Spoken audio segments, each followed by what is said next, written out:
our 23rd annual conference, and it's an opportunity for us to not only reflect on the progress that the industry has made over the last 23 years, but also to tackle some of the most pressing challenges head on. Look at your risk appetite. If then you want to be a bit more conservative, much more stable, not less risky, there's certain sectors then don't go into them. Generally, how banks look at it is that your ICR in the REIT space, banks will set a covenant at 2 times cover. The theme of the conference is funding and the role of the financial services sector in driving SMME development and in supporting entrepreneurs and thereby, of course, supporting economic growth. Unfortunately, because of its complexities, particularly funding, it's very difficult for new entrants to actually make headway. There's a lot of good opportunities around, and being at small little developments and being part of the bigger value chain. Our industry caters for quite a lot of employment, and I think there's a lot of gaps and opportunities waiting in this environment, but it all has to do about patience. We've got a wide array of speakers and attendees who represent the banking sector, the development funding institutions, and some of the private funders, whether it's through private equity funds or private funds that are working in the entrepreneurship space. If you know what you want, that is what you do online, okay? But you're still going to want to try it on somewhere else. So that market has said from our side is that do we sort of not build bigger malls and now start looking at your existing malls and say, can I have storage areas? The masterclasses, again, because it's not just about talk.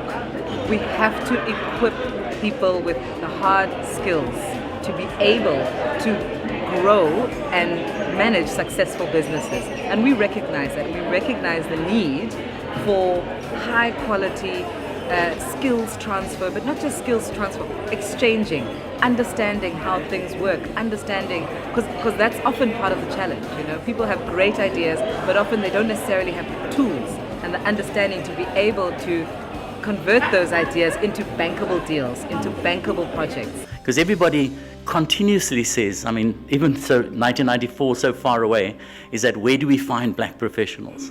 And what a nonsense statement.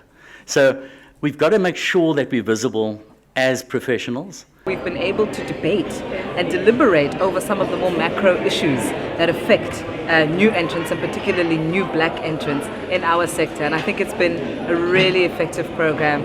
Our speakers today have been top draw. If you were to put yourself in the bank's shoes, you will need to ask yourself, under what circumstances will the bank take control of the property?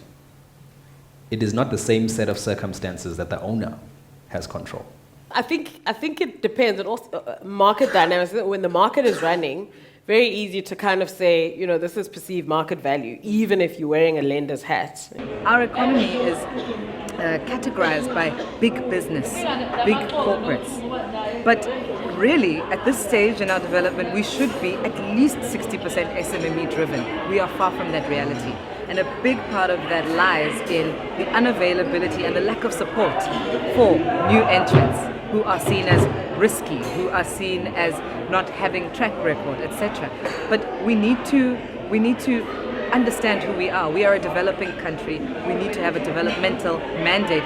We are going to need to take bigger risks. We cannot operate. It's not business as usual. We are most lucky with our corporate members because they sign a code of conduct with the SASDC, and most of them will share that because they need to transform that spend that is untransformed. We must also avoid becoming overly short-termist and thinking that there is a magic bullet to our deep systemic problems. And there's been a very interesting debate around Saibpp, the South African Reserve Bank. And I think about it when I say short-termism. And changing the mandate of Saibpp to include growth and employment. And I think, although it was a bit red herring, but it was interesting because people like, it was, if you do that, change the mandate so you solve the problem. I don't think that's the case. And quite frankly, the real issue is how we preserve the strengths of our banks, payment system, and capital markets, which are globally renowned. That is one part, whilst at the same time addressing the real issue of how capital and credit is allocated and distributed. That's the core of our problems, quite frankly, in the macroeconomic space. It's how capital and credit is distributed. It is the directionality of credit extension is a fundamental problem. The award, the Lifetime Achievement Award, goes to Mr. Mike Gunam of For us as an organization, celebration is quite important because it is the time that brings our members together, all our stakeholders together. We do so much work, and the work that we do is done on a voluntary basis by the people who offer their time and efforts for the organization, you know, whether it's by way of serving on the board or by way of serving as a committee member or just being a member of Saibpp who volunteers their time and resources every now and then.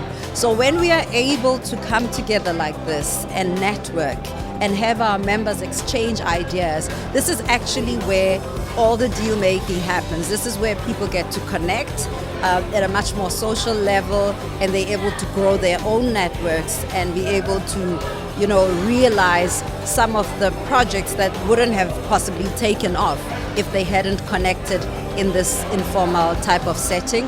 There's a lot more to celebrate as an organization because we've made great strides. You know, we may not have, it's not yet Uhuru, definitely, but we've made great strides indeed, and now we have a new president. So, I mean, if that's not enough cause for celebration, I don't know what is.